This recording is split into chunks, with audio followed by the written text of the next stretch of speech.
नमस्कार बच्चों, आइए हमने पिछले वीडियो में श्वसन तंत्र अच्छे से समझ लिया था। हमने ये देख लिया था कि हमारे दो फेफड़े होते हैं और दोनों ही फेफड़े वायु कुपिकाओं से बने होते हैं। वायु कुपिकाएं गैसों का आदान प्रदान करती है, विसरण विधि से ऑक्सीजन रख लेती है और CO2 वापस छोड़ देती है। अब इसके कुछ सवाल हैं, वो आओ हम देख लेते हैं। पहला, हम सांस लेते ही क्यों हैं और ये ऑक्सीजन और CO2 का क्या झमेला है? बड़ा अच्छा सवाल है भाई, हम सांस लेते ही क्यों हैं? जवाब है भाई, जिंदा रहना इसलिए लेते हैं। पर ऐसा क्या होता है, अंदर हवा जाकर के करती क्या है? हाँ, ये बात आपका वाजिब होना चाहिए कि भाई अंदर जाकर के ये हवा अंदर कर ही क्या रही और ये ऑक्सीजन CO2 का क्या झमेला है। देखिए, एक मिथ है, एक जो गलत धारणा है जो बच्चों को होती है कि भाई हम सांस लेने में खाली ऑक्सीजन लेते हैं। नहीं, हम सांस लेने में हवा में जो भी गैसें हैं सारी लेते हैं। जितनी भी गैसें हैं हम वो सारी लेते हैं। फेफड़ों में वायु कुपिकाओं में क्या होता है, केवल और केवल ऑक्सीजन को अंदर रख लिया जाता है, CO2 को बाहर भेज देते हैं। इसका मतलब है श्वसन की मुख्य घटना तो यहाँ हो रही है। तो इसीलिए हमने इस घटना की वजह से कहा है कि हम ऑक्सीजन रख लेते हैं, CO2 बाहर निकाल देते हैं। बाकी सांस जब नाक से लेते हैं ना तो हम सारी हवा लेते हैं। ठीक है, अब ये ऑक्सीजन आगे जाके क्या करती है बच्चों? ये जो ऑक्सीजन है ना, ये आगे जो ये रक्त की नली है, ये नली आगे जाकर के महीन भागों में बंटेगी और हर कोशिका तक जाएगी। कोशिका आपको पता है शरीर के सबसे छोटा हिस्सा है जो ऊर्जा पैदा करता है या जो भी काम करता है, तो ये हमारे शरीर की क्रियात्मक इकाई है। वो हम कोशिकाओं के बने हुए हैं। हर कोशिका तक ये ऑक्सीजन पहुंचेगी, फिर उससे क्या हो जाएगा? देखो, कोशिका को चाहिए ऊर्जा, क्यों? काम करने के लिए, जिंदा रहने के लिए। वो ऊर्जा कैसे बनेगी? जब हम खाना खाते हैं तो ग्लूकोज जाता है अंदर, गया, वो ग्लूकोज खून से कोशिका तक पहुंच गया और ये ऑक्सीजन भी खून से कोशिका तक पहुंच गया। ऑक्सीजन में जब ग्लूकोज और ऑक्सीजन, कोशिका में जब ग्लूकोज और ऑक्सीजन दोनों एक साथ पहुंचते हैं, माइटोकॉन्ड्रिया इन दोनों को मिलाकर के ऊर्जा पैदा करता है। माइटोकॉन्ड्रिया नाम का अंग ऊर्जा पैदा करता है, इसीलिए उसे कोशिका का शक्ति गृह कहते हैं। और ये जो ऊर्जा है, उनके पैकेट को कहा जाता है ATP, एडिनोसिन ट्राइफॉस्फेट।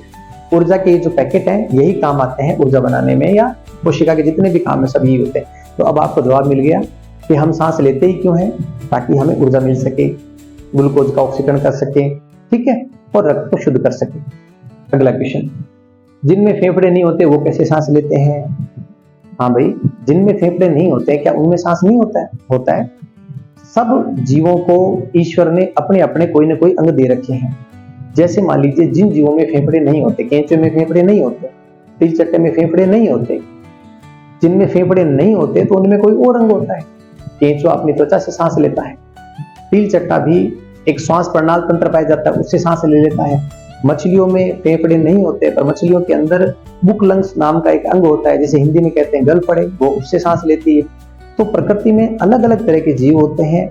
बहुत सारे ऐसे जीव हैं जो कि दूसरे अंगों से सांस ले लेते हैं, पर सांस सारे लेते हैं। सांस लेने का मतलब ऑक्सीजन काम में लेते हैं। तो सभी जीव जो है वो ऑक्सीजन काम में लेते हैं। तो क्या कोई भी जीव ऐसा नहीं है जो बिना ऑक्सीजन भी जिंदा रहता है? ना, बहुत सारे ऐसे बैक्टीरिया हैं, ऐसे यीस्ट है, ऐसे फंगस है जो अवायवीय श्वसन कर सकते हैं। वो बिना ऑक्सीजन के भी जिंदा रहते हैं और ऊर्जा बनाते हैं। वो अपन अगले वीडियो में देखेंगे। क्या धूम्रपान सच में घातक होता है? ना बाबू, इतनी बात है, धूम्रपान कहाँ घातक होता है? हम बावड़े हैं जो चीख चीख के कह रहे हैं कि बीड़ी, सिगरेट, गुटखा, तंबाकू, जर्दा मत खाओ, जिंदगी कीमती है। सरकारें भी मुझे लगता है दोगली हैं।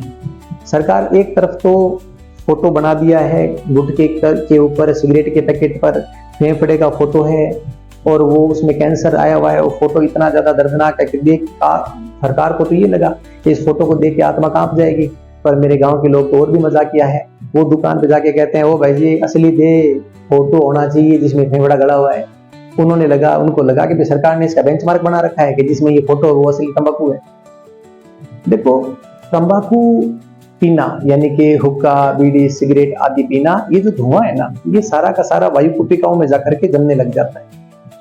कभी आप लोगों ने अपने घर में जो किचन होता है ना, किचन की दीवार जहाँ पे छमका लगता है, मम्मी जब सब्जी बनाती है तो जो किचन की दीवार ऊपर देखना, वहां पर इतना ज्यादा तेल जम जाता है कि आप उस पर कोई भी पेंट कर लो ठहरेगा नहीं, वो एकदम चिकना हो जाता है।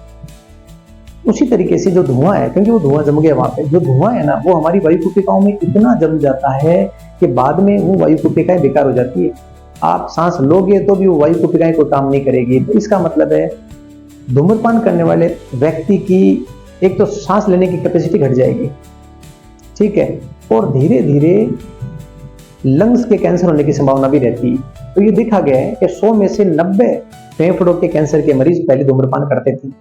तो मुझे बड़ा दुख होता है हमारे ग्रामीण इलाकों में जब कोई शादी ब्याह मरना गुजरना जात जमा कुछ भी होता है ना, सभा बैठती है बूढ़े बुजुर्गों की, उसके अंदर 2 थालियों के अंदर बीड़ी सिगरेट रखी जाती है और उसको सम्मान माना जाता है बीड़ी सिगरेट को आगे सर्व करना, और बड़े आदर के साथ कहा जाता है कि बीड़ी पियो सिगरेट पियो। अभी हम अगर बोले तो ठीक नहीं लगता, वो डांट मार देते हैं हमें, लेकिन वास्तविकता ये है कि वो मौत है, इसको सेलिब्रेट नहीं करना चाहिए, इसको मना करना चाहिए। और उससे भी ज्यादा दुख होता है जब हमारे पढ़ाए हुए कई बच्चे जो अभी 18 साल के 20 साल के हैं और वो फिल्मों में किसी हीरो को बीड़ी सिगरेट पीते हुए देखते हैं और उसकी एक्टिंग करते हैं, उनको लगता है कि हम ऐसे करके कूल लगेंगे। कूल नहीं बेटा, तुम फूल लग रहे हो, फूल मत करो, तुम्हारे फेफड़े कीमती हैं। 5-10 साल में जब ये फेफड़े खराब हो जाएंगे ना तो बाद में बहुत दिक्कत होगी। अगला क्वेश्चन, सिलिकोसिस क्या होता है, क्या ये जानलेवा है? ये अच्छा क्वेश्चन है, वास्तव में विज्ञान का क्वेश्चन है और कई एग्जाम में पूछा गया है। मैं एक इंटरव्यू देने के लिए गया था एक विद्यालय में और वहां पर भी मुझसे सवाल पूछा गया कि भाई सिलिकोसिस क्या होता है। वो इसलिए पूछा गया कि मैं बीकानेर जिले के कोलायत से आता हूँ और इस इलाके में हमारे बजरी की जिप्सम की बड़ी बड़ी खानें हैं, तो यहाँ पर ये बीमारी है। तो जिन जिन इलाकों में खनन होता है उन सभी इलाकों में जो मजदूर काम कर रहे हैं उनको ये बीमारी हो सकती है। कैसे? देखो, बजरी के इलाके में क्या होता है, बड़े बड़े मशीनों से डंपर से बजरी खाली की जा रही है, तो वहां पर हर वक्त वायुमंडल में बजरी के दाने, धूल मिट्टी जिप्सम के दाने होते हैं। अब सांस तो लेना पड़ेगा, 8 घंटे बंदा उसमें खड़ा है तो 8 घंटे सांस रोक नहीं सकता, 8 मिनट भी नहीं रोक सकता। तो जो सिलिका नाक से अंदर जा रही है ना वो धीरे धीरे चली तो गई, यद्यपि नाक के बलों ने रोकी है पर वो कितनी रोके बेचारे, धीरे धीरे फेफड़ों के इस हिस्से में सिलिका जमने लग जाती है। और जब फेफड़ों में सिलिका जम जाती है बच्चों तो इसे कहते हैं सिलिकोसिस बीमारी। इस बीमारी में व्यक्ति के फेफड़ों की क्षमता 30% भी नहीं रहती है। धीरे धीरे व्यक्ति इतना ज्यादा कमजोर हो जाता है, कमजोर अपने आप ही होना है। क्यों भाई? फेफड़े ऑक्सीजन कम लेंगे तो ऊर्जा कम बनेगी, ऊर्जा कम बनेगी तो अब वो चाहे कुछ भी खाए उसको लगेगा ही नहीं, वजन घटता रहेगा। उससे भी ज्यादा दुख की बात यह है कि वो इंसान ना तो जिंदा है ना मुर्दा है, अधमरा हो जाता है। माचे से उठ के 4 कदम पेशाब करने नहीं जा सकता वो। क्यों? दम उठ जाएगा, एक बार दम उठ जाएगा तो 2 घंटे दम बैठता नहीं है, दम मतलब ऐसे करने लग जाते हैं। तो बड़ा ही मार्मिक दृश्य होता है।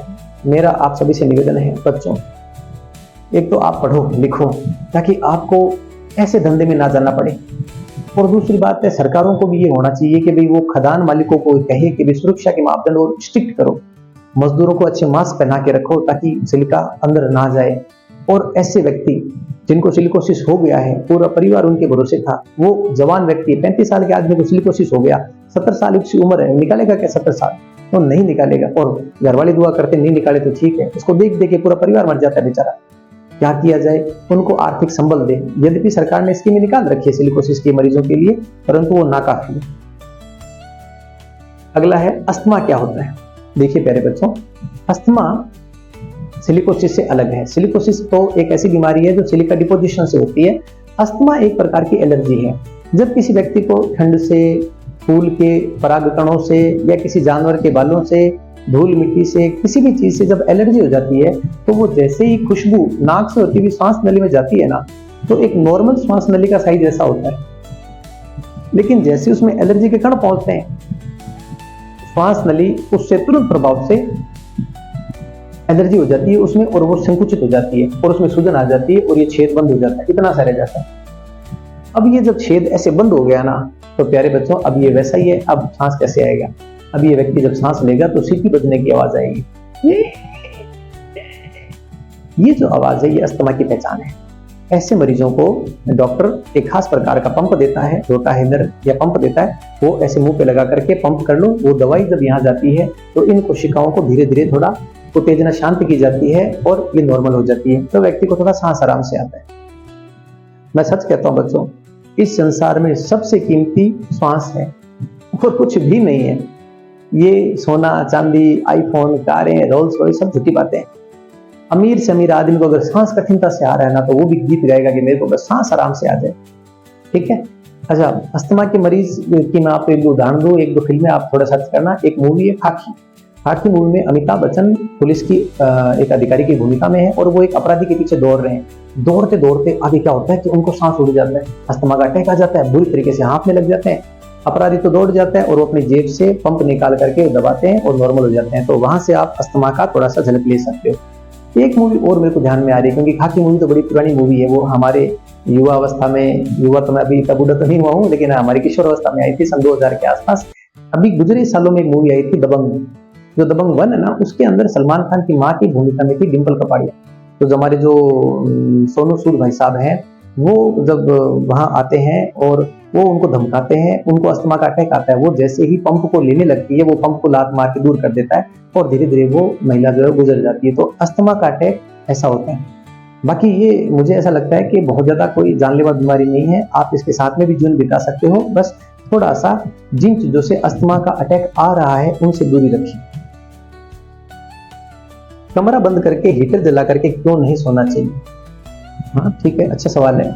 ये सवाल वैसे सर्दियों में होना चाहिए, अभी तो क्या है कि सितंबर का महीना है, तो अभी आप लोग गौर नहीं करोगे, लेकिन जब सर्दियां आए ना तब आप गौर करना। बारों के अंदर ऐसा आएगा कि एक कमरे में मम्मी पापा और 2 बच्चे हीटर जला के सो रहे थे, सुबह मर गए, उनकी बॉडी मिली है, तो वो मर क्यों जाते हैं? होता क्या है बच्चों, किसी भी चीज को जब जलाते हैं ना तो ऑक्सीजन खत्म होती है, भाई ऑक्सीजन की वजह से सब चीजें जलती है।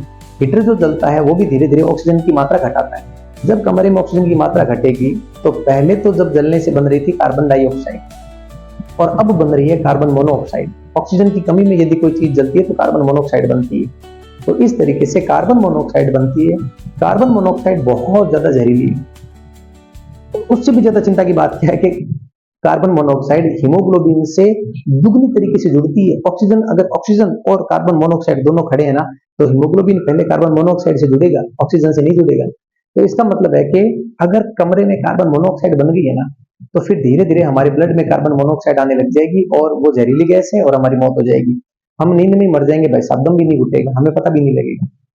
यद्यपि आजकल ऐसे हीटर आ गए हैं जो कि ऑक्सीजन का कंजप्शन कम करते हैं, फिर भी ना साहब, जरूरी है, सांप जहरीला है कि नहीं है कटवा के थोड़ी पता करना है।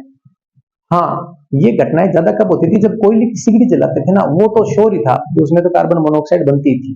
ठीक है बच्चों, अंतिम क्वेश्चन है, छींक क्यों आती है? बड़ा हल्का फुल्का क्वेश्चन है।